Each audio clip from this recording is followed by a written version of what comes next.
नववर्ष 2025 की हार्दिक शुभकामनाएं। 2025 जो है मकर लग्न यानी कैप्रिकॉर्न असेंडेंट वालों के लिए कैसा रहने वाला है, ये सारी चर्चा हम आज के वीडियो में करेंगे। ये जो साल है ना, ये आपके लिए कई सारी अपॉर्चुनिटीज लेके आ रहा है, कई सारे मौके लेके आ रहा है, करियर में सेट होने के, धन कमाने के, अपने रिश्तों को दोबारा रिवाइव करने के लिए, हेल्थ को वापस रीगेन करने के लिए, मतलब कमाल का साल रहने वाला है। लेकिन यहाँ पे राहु और केतु के द्वारा छोटी छोटी कुछ शरारतें होने वाली हैं, जिसकी वजह से आपके जीवन में चुनौतियां भी आने वाली हैं। ये चुनौतियों से निपटना कैसे है, वो भी हम इस वीडियो में डिटेल से चर्चा करने वाले हैं। नमस्ते, मेरा नाम है योगेश शर्मा।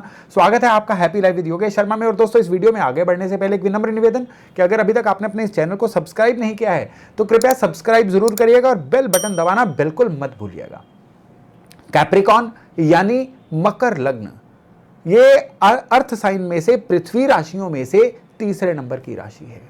धन कमाने में, धन के मामले में सोचने में आपका कोई सानी नहीं है, बस थोड़ा सा किस्मत का साथ होना चाहिए। हमेशा आपके मन में जो इच्छा सबसे ज्यादा बलवती रहती है ना, वो होती है फ्यूचर को सिक्योर करना। वो होती है कि अपने हक का पैसा हमारे पास आ जाए, ये कैसे भी आए। ये आपकी सबसे बलवती इच्छाओं में से एक होती है। जब आप इसको पहचान जाते हैं ना, तो जीवन में राइज करना शुरू कर देते हैं। तो आपके करियर के लिए, आपके काम कारोबार के लिए 2025 कैसा रहने वाला है, उससे हम आपकी आज की चर्चा की शुरुआत करते हैं। आपके बर्थ चार्ट के अनुसार आपके काम के जो कंट्रोलिंग प्लेनेट है ना, वो है शुक्र। शुक्र तेज चलने वाले प्लेनेट है, एक महीने से भी कम समय में अपना राशि परिवर्तन कर लेते हैं। तो पूरे साल में शुक्र जो है आपके पूरी जन्म कुंडली का चक्कर काट लेंगे। शुक्र चलते चलते जब भी सूर्य के बहुत नजदीक आएंगे, आपको परेशानी दे देंगे। शुक्र चलते चलते जब भी बृहस्पति की दृष्टि के अंदर आएंगे, आपको काम में बढ़ोतरियां देंगे। ये अलग बातें हैं, लेकिन यहां पे आपको सबसे ज्यादा ध्यान का देना है कि काम कारोबार के जो नेचुरल कारक होते हैं वो होते हैं शनि। शनि का राशि परिवर्तन होने वाला है 29 मार्च 2025 को। शनि जो हैं ये आपके बर्थ चार्ट में आपके तीसरे भाव में, आपके स्किल्स के भाव में आ जाएंगे। ये बहुत बड़ा फैक्टर है आपके काम कारोबार को प्रभावित करने के लिए। इस समय में, इस साल का जो फर्स्ट क्वार्टर है ना, ये आपके काम कारोबार के लिए कहीं ना कहीं एम्बिशंस वाला रहेगा। आपके टारगेट्स अचीव होंगे, आप काम कारोबार में रिकॉग्नाइज भी होंगे, तरक्की भी मिलेगी। आप अगर कोई नई कंपनी शिफ्ट करने का प्रोग्राम बना रहे थे, वो भी संभव होता हुआ दिख जाएगा। लेकिन जो ही शनि का राशि परिवर्तन होगा, धीरे धीरे परिस्थितियां बदलनी शुरू हो जाएंगी। आप में से कई मकर लग्न वाले लोगों को काम कारोबार के सिलसिले में घर छोड़ना पड़ सकता है, घर से दूर कहीं स्थापित होना पड़ सकता है। और आप में से कई लोगों को काम कारोबार के सिलसिले में टूरिंग शुरू करनी पड़ सकती है। आपके काम कारोबार में यात्राएं शामिल हो सकती हैं। अगर आपका काम बिल्डिंग मटेरियल, सिविल इंजीनियरिंग या ठेकेदारी से संबंधित है, या किसी ना किसी तरह से लेबर ओरिएंटेड काम या मशीनों से जुड़ा हुआ काम है, तो फिर अगले 9 महीनों में, यानी मार्च के बाद अगले 9 महीनों में आपको कैश क्रंच भी आ सकता है। थोड़ा सा टेंशन वाला माहौल भी रह सकता है। लेकिन ये सारा टेंशन वाला जो माहौल है, ये तब बिल्कुल खत्म होता जाएगा जब जब आपके शुक्र जो हैं ये बृहस्पति की दृष्टि के अंदर आ जाएंगे। ये साल के जो मासिक राशिफल है उसमें मैं आपको बताता रहूंगा, लेकिन इतना याद रखिएगा कि काम के लिहाज से बदलाव वाला साल है। अगर आप अपने काम में कंफर्ट जोन से निकल आते हैं तो फिर करियर जो है आपके कंट्रोल में रहने वाला है। हाँ, अगर आप नौकरी में हैं तो यहाँ पे 2 तरह की चीज़ें हो सकती हैं। पहली बात तो ये कि कोई ना कोई ऑफिशियल पॉलिटिक्स आपको परेशान कर सकती है, और स्पेशली ये जो पॉलिटिक्स है ना, ये फरवरी से लेके मई के एंड तक आपको ज़्यादा परेशान रखेगी। इसमें अगर आपकी अप्रेजल्स हैं, यहाँ पे अगर आप बॉस की मर्जी पे हो, तो फिर आपको चीज़ों को बड़ा केयरफुली हैंडल करना है। ऑफिस पॉलिटिक्स से बच के आप अपने आप को सर्वाइव करवाते रहोगे ना, फिर 2025 आपकी फेवर में जाएगा, आपके कंट्रोल में रहेगा। यहाँ पे आपको बहुत ज़रूरी ध्यान देना है कि सुनिए सबकी, करिए अपनी। इस समय में बुध की वजह से आपके सलाहकार तरह तरह के आएंगे, अपनी अपनी तरह की सलाह देंगे, आपको इम्प्रेस करने की भी कोशिश करेंगे। लेकिन मेरी आपको ये सलाह है कि अपने आसपास केवल उन्हीं लोगों की सुनिए जो रेलेवेंट हैं, जो अपने फील्ड में सक्सेसफुल हैं और जिनके अंदर ईर्ष्या या जलन द्वेष की मात्रा कम है। आपको यहाँ पात्र कुपात्र, सही या गलत, इनकी पहचान करना बहुत ज़्यादा ज़रूरी रहेगा। उसका कारण यह है कि इस साल में करियर के सिलसिले में आप गलत सलाह का शिकार हो सकते हो। इसलिए आपको कोई भी सलाह अगर बड़ी ल्यूक्रेटिव लगती है, अच्छी लगती है, या कोई सलाह थोड़ी सी शक वाली लगती है, तो भी 10 बार सोचिए, फिर उसके बाद एक्शन लीजिए, ताकि आपके जीवन में करियर के मामले में कोई ट्रबल ना आ पाए। अब करियर के मामले में जो लोग व्यापारी हैं, रिटेलिंग का काम कर रहे हैं, उनका काम यथास्थिति चलता रहेगा। बस उनको बहुत ज़्यादा पैसा मार्केट में फंसाना नहीं है, नहीं तो इस साल के सेकंड हाफ में उनको थोड़ी सी ट्रबल आ सकती है। और जो लोग किसी ना किसी तरह के मैन्युफैक्चरिंग सेक्टर में हैं, उनको लेबर के साथ बना के रखनी है, ताकि उनका काम कारोबार जो है वो सुचारू रूप से चलता रहे, अग्रेसिव नहीं होना है। अब हम बात करते हैं कि 2025 आपके मनी मैटर्स के लिए, फाइनेंसेस के लिए कैसा रहने वाला है। देखिए, जब तक आपके पैसे के घर में शनि है, तब तक आपको पैसे के मामले में कहीं ना कहीं थोड़ी सी तंगी आती रहेगी। शनि जो है ना, ये ठंडक के कारक हैं, दरिद्रता के कारक हैं, अभावों के कारक हैं। और शनि जब भी पैसे के स्थान से ट्रेवल करते हैं ना, ये कहीं ना कहीं आपके पर्स को, आपके गल्ले को, आपके बैंक अकाउंट को स्क्वीज कर देते हैं, श्रिंक कर देते हैं। लेकिन गुड न्यूज़ ये है कि साल के पहले 3 महीनों के बाद ही शनि यहाँ से निकल के आपके थर्ड हाउस में आ जाएंगे।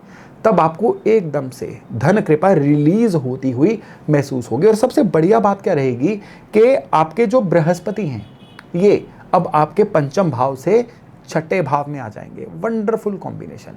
ये जो कॉम्बिनेशन है ना, बृहस्पति आपके धन स्थान पे दृष्टि देनी शुरू करेंगे। और फिर जो पिछले 2-2.5 साल से आपको धन के मामले में बहुत सटलनेस महसूस हो रही थी, तंगी सी महसूस हो रही थी ना, अब ये तंगी एकदम से रिलीज होती हुई महसूस होगी। धन के मामले में खूब सारी अपॉर्चुनिटीज आनी शुरू होंगी। बल्कि मैं तो कहूँगा धन का जो इनफ्लो है वो कई गुना बढ़ना शुरू हो जाएगा। अगर आप देख रहे थे ना कि आप नौकरी में हैं, आपको सही से प्रमोशन ही नहीं मिल रहा है, अब आपको प्रमोशन भी मिलेगा, या आपके किसी ना किसी तरह से पैरेलल सोर्स ऑफ इनकम भी बनेगा, जो आपके धन के मामले में कितनी सारी प्रॉब्लम्स को हल करेगा। इवन यहाँ पे आपको कुछ ना कुछ ऐसे निवेश करने के साधन मिलेंगे जो पैसे के मामले में आपके लिए बड़े बेहतर से बेहतरीन साबित होंगे। यहाँ पे बस केयर आपको एक ही चीज़ की करनी है, किसी ऐसी प्रॉपर्टी में इन्वेस्ट मत करिएगा जो प्रॉपर्टी आपको टाइटल के रूप में थोड़ी सी शक्की लग रही है। उसी जगह पे इन्वेस्ट करिए जहां इन्वेस्टमेंट आपको सेफ लग रही है। और दूसरी बात यह है कि इस साल में सोने में इन्वेस्ट करना आपको ज़्यादा फायदा नहीं देगा, इसलिए गोल्ड में एक लिमिटेड हद तक ही इन्वेस्ट करिए। और अगर आप शेयर बाजार में बहुत ज़्यादा इन्वेस्ट करने का सोच रहे हैं, तो यहाँ पे मेरी 2 सलाह है आपको। पहली सलाह है कि राहु जो हैं वो मई महीने में राशि परिवर्तन करके आपके धन स्थान पे आएंगे, और केतु जो हैं वो राशि परिवर्तन करके आपके अष्टम भाव में आएंगे। यही चीज़ मैंने इस वीडियो के शुरू में बोली थी कि राहु केतु की वजह से आपको थोड़ी सी चुनौतियों का सामना करना पड़ सकता है। केतु अष्टम भाव में आपको कैसा कष्ट देंगे? आपको कष्ट देंगे ऐसा जिसमें आप बिल्कुल भी कह लीजिए तैयार नहीं थे, लेकिन अचानक से आने वाली कोई चीज़ ने इमरजेंसी सिचुएशन खड़ी कर दी। और राहु जब आपके धन स्थान पे जाएंगे ना, तो उसमें क्या होगा कि अगर आप लालच के वशीभूत होके आप शेयर बाजार में, कमोडिटी मार्केट में, ये क्रिप्टो करेंसी में, या किसी ऐसे और अकाउंट में जहां पे जल्दी से धन आता है, ऐसी जगह पे इन्वेस्ट करना शुरू हो गए ना, तो धन रेत की तरह हाथ से निकलेगा। जितना दबाओगे ना आप उस धन को, उतना तेजी से ये आपके हाथों से फिसलेगा। इसलिए अचानक धन आ जाए, ईजी मनी आ जाए, या कम एफर्ट करके ज़्यादा पैसा आ जाए, ये इस साल में आपकी किस्मत में नहीं है। लेकिन आपकी किस्मत में है क्या कि जितना आप मेहनत करते जाओगे, जितना आप योजना बना के चलोगे, उससे कहीं ज़्यादा धन आपके अकाउंट में आएगा, आपकी जेब में आएगा, आपके हाथ में आएगा। ये बात को लिख के रख लीजिएगा। तो अब पैसे के बाद हम बात करते हैं रिलेशनशिप्स की। सबसे पहली बात तो यह है कि मंगल साल की शुरुआत में ही आपको आपके सप्तम भाव में नीच राशि के मिलेंगे। बीच में मंगल वक्री होके आपके 6th हाउस में जाएंगे, फिर से वापस सप्तम भाव में आ जाएंगे। यानी साल के पहले 5 महीने मंगल का यही इन एंड आउट ऑलमोस्ट चलता रहेगा, जो जीवन साथी की हेल्थ के लिए चैलेंजिंग है, जीवन साथी से आपके संबंधों के लिए चैलेंजिंग है। गृहस्थी में आपको यह सुनने को मिल सकता है कि आप खुद को उन पर फोर्स कर रहे हो, आप चाहते हो कि वो आपके तरीके से चले, जिसकी वजह से घर के अंदर किसी ना किसी तरह का असहमति का वातावरण बन सकता है, जो आपको टेंशन दे सकता है। इवन यही चीज़ जो है आपके वर्क प्लेस पे भी चलेगी। आपके सबऑर्डिनेट आपकी बातों को मानने से मना कर सकते हैं या अवज्ञा कर सकते हैं, और ये भी चीज़ आपको बड़ा फ्रस्ट्रेट करेगी। उसका कारण आप ही रहोगे, बाहर से कारण नहीं आएगा। मंगल के इस तरह की जो स्थिति है ना, ये आपके कह लीजिए कमांड सिस्टम को थोड़ा सा डिस्टर्ब कर देगी, जिसकी वजह से आपको पता ही नहीं चलेगा कि आप कब लाउड हो रहे हो, कब लोगों के लिए कंट्रोलर बन रहे हो, कब अपने आप को बहुत ज़्यादा फोर्स कर रहे हो। इसलिए मंगल के इस समस्या से निपटने के लिए उपाय तो मैं आपको दूंगा ही। आपको जो अभ्यास करना है वो करना है कि अपने काम का, अपने नेचर का फीडबैक भी लेते रहिए, और उसके अकॉर्डिंग आप अपने आप को थोड़ा सा मधुर, थोड़ा सा फ्लेक्सिबल बना के रखिए। अगर हम बात करें आपकी हेल्थ की, तो फरवरी मार्च के बीच में आपका डाइजेशन सिस्टम गड़बड़ रह सकता है, हाइपर एसिडिटी की समस्या आ सकती है, या किसी ना किसी तरह से आपको कोई यूरिनरी ट्रैक्ट इन्फेक्शन, जिसको यूटीआई बोलते हैं, ये भी हो सकता है। इवन किसी ना किसी संक्रमण की वजह से बीमार हो जाना, या किसी इन्फेक्शन की वजह से आपके पैरामीटर्स का डिस्टर्ब हो जाना, ये भी आपको साल के पहले से दूसरे क्वार्टर के बीच में जो संधि काल होता है उसमें देखने को मिल सकता है। इसलिए यथासंभव अपनी इम्यूनिटी को बना के रखिएगा। अब साल के थर्ड या फोर्थ क्वार्टर की बात कर रहा हूँ, जब दीपावली सीजन होता है, यानी सितंबर से नवंबर के बीच में, इसके बीच भी बदलता हुआ मौसम आपको परेशान करेगा।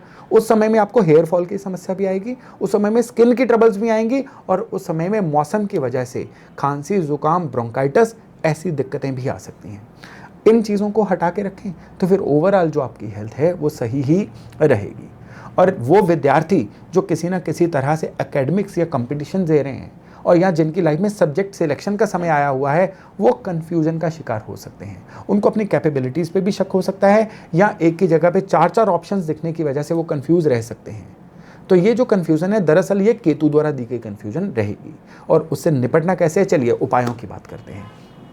तो पहला उपाय है उन लोगों के लिए जो स्टडीज़ में इन्वॉल्व हैं, चाहे वो नौकरी में तरक्की के लिए स्टडी कर रहे हैं, चाहे वो विद्यार्थी हैं अपने हायर स्टडी कर रहे हैं, या फिर वो विद्यार्थी जो पढ़ने के बाद अब नौकरी के लिए एग्ज़ाम देना चाह रहे हैं। उन सभी के लिए एक कॉमन उपाय है कि इस पूरे साल में एक तो आप ब्लैक एंड वाइट कंबल जो है ज़रूरतमंदों को बांटिए, अगर आप ठंडे एरिया में रहते हैं। अदरवाइज़ आप आवारा कुत्तों को भोजन वगैरह कुछ ना कुछ देते रहिए। इससे आपके लिए जो भी आपकी कन्फ्यूजन एलिमेंट है वो कंट्रोल में रहेंगे और सिस्टम आपकी फेवर में चलेगा। अब आइए धन के मामले में उपाय क्या करना है। धन के मामले में एक सिंपल उपाय है, और ये उपाय है कि आपने नाभि पे, माथे पे और जीभ पे रोज़ केसर का तिलक लगाना है। इस साल में कम से कम 45 डेज तक लगाइए, नहीं तो पूरा साल भी आप लगा सकते हैं, आपके लिए बहुत ही बेनिफिशियल रहेगा। और तीसरा बहुत ही ज़बरदस्त उपाय है आपके लिए, ये उपाय है कि एक पिंजरे वाली चांदी की गोली या तो आप गले में पहन लीजिए, नहीं तो एक चांदी की गोली पे नेल पेंट से लाल रंग करके लाल कपड़े में बांध के उसको अपने पर्स में, वॉलेट में या पॉकेट में रख लीजिए। अगर वो भी नहीं रख सकते हैं तो आप अपने वर्क प्लेस के गले में रख लीजिए, अपने ऑफिस के वर्किंग ड्रॉर में ही रख लीजिए पूरे एक साल के लिए। ये जो चीज़ है आपके लिए करियर, धन, रिलेशंस, हेल्थ, हर चीज़ के लिए पूरी तरह से बेनिफिशियल रहेगी। तो दोस्तों, ये था मकर लग्न वालों के लिए 2025 का एक छोटा सा विवरण। मैं आशा करता हूँ इससे लाभ लेके आप अपने इस साल को बहुत ही मनोरम, बहुत ही बढ़िया बना पाएंगे। तो चलिए, हम बहुत जल्द मिल रहे हैं एक नई जानकारी के साथ। एक बार फिर से आपको और आपके परिवार को 2025 की हार्दिक शुभकामनाएं।